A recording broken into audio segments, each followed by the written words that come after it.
Hello दोस्तों, आपका मेरे चैनल धार्मिक कहानियों में स्वागत है। हमारे धर्म ग्रंथों के अनुसार गणेश चतुर्थी को चंद्र दर्शन नहीं करने चाहिए, क्योंकि इस रात्रि को चंद्र दर्शन करने से झूठे आरोप लगते हैं। इस संबंध में हमारे धर्म ग्रंथों में दो कथाएं हैं। पहली कथा ये बताती है कि चंद्र दर्शन क्यों नहीं करना चाहिए, जबकि दूसरी कथा को सुनने से भूलवश हुए चंद्र दर्शन का दोष नहीं लगता है।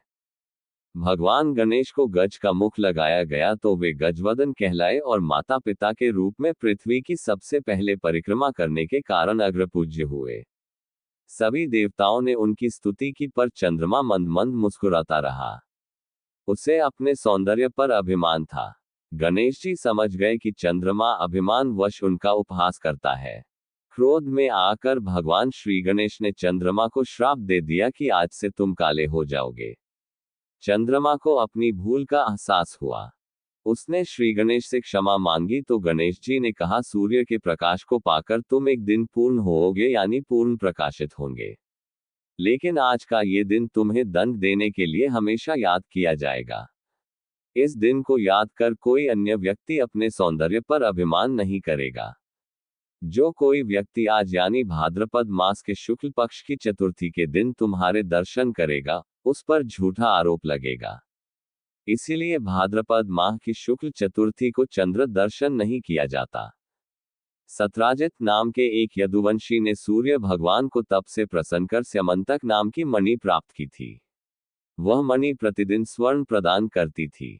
उसके प्रभाव से पूरे राष्ट्र में रोग, अनावृष्टि यानी बरसात न होना, सर्प, अग्नि, चोर आदि का डर नहीं रहता था। एक दिन सत्राजित राजा उग्रसेन के दरबार में आया। वहां श्री कृष्ण भी उपस्थित थे। श्री कृष्ण ने सोचा कि कितना अच्छा होता यह मणि अगर राजा उग्रसेन के पास होती। किसी तरह ये बात सत्राजित को मालूम पड़ गई, इसलिए उसने मणि अपने भाई प्रसेन को दे दी। एक दिन प्रसेन जंगल गया। वहां सिंह ने उसे मार डाला। जब वह वापस नहीं लौटा तो लोगों ने यह आशंका उठाई कि श्री कृष्ण उस मणि को चाहते थे, इसलिए सत्राजित को मारकर उन्होंने ही वह मणि ले ली होगी।